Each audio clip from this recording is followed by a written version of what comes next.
It's Tuesday, August the 30th. I haven't done a fishing report here on Table Rock Lake for about 6 weeks. I've been up north chasing smallmouth, upstate New York, Michigan, Wisconsin.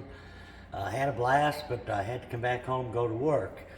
But before I get into the fishing report, you know, I've just been out a couple days, but we've got a fishing swap meet, tackle swap meet coming up this weekend at Extreme Outdoors in Branson West.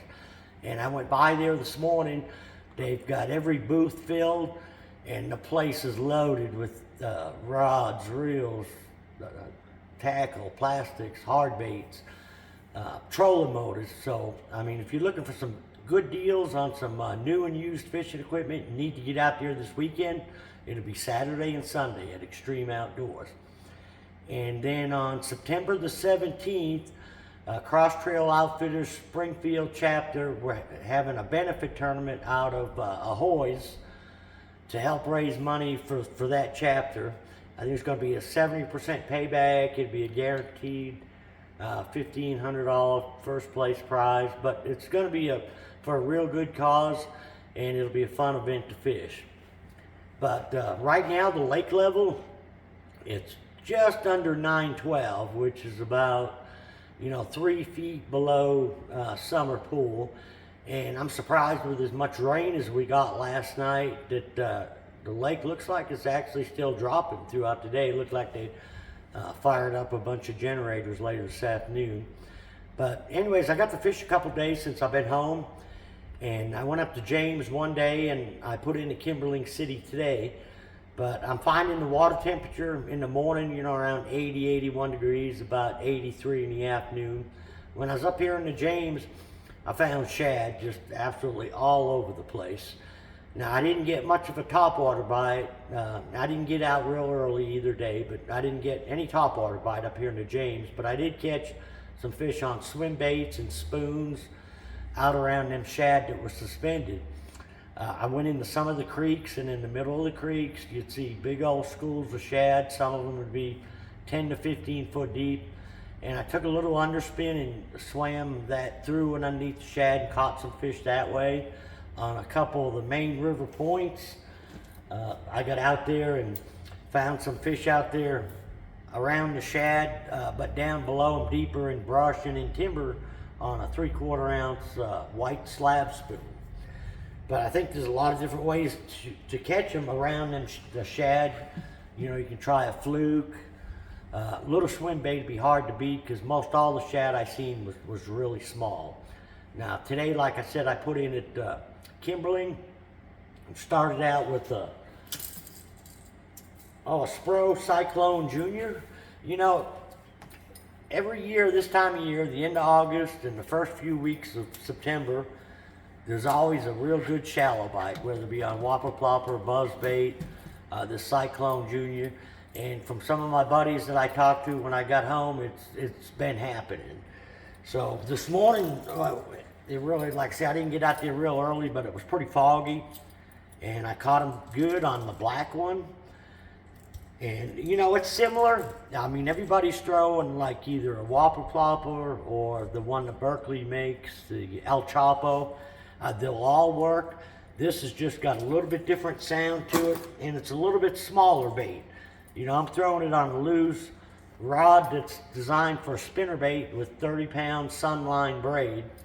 I like the braid because I don't ever have to worry about retying it. I can get in behind the docks and stuff with it. And on my whopper plopper, I'm throwing it on a little heavier rod. Throwing it on like a worm and jig rod, a 7.2, and I'm using 50-pound braid.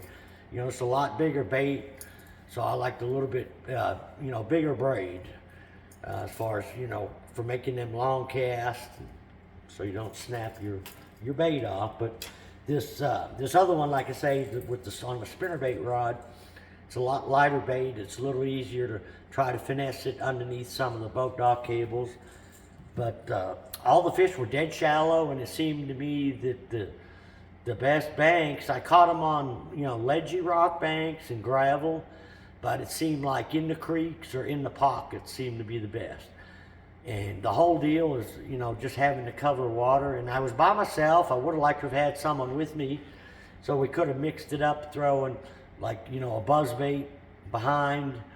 But I pretty much stuck with the Cyclone Junior and the Whopper Plopper. But usually when those two are working, the buzzbait will work as well. And I usually like to throw a black on black. This is a big bite that already comes with the toad on it, with a black blade, and I like to throw a gold blade as well. And when those fish are up there that shallow, you know, a lot of them are feeding on little bluegill and black perch. And one key about the areas I was getting bit in, it seemed like the little bait, we call them shore minnows. If I had an area when I was winding the bait back in, if the little bait was spraying up around the bait, that was a good sign, because that's usually where I got bit, in areas like that. I did catch some in behind the docks, and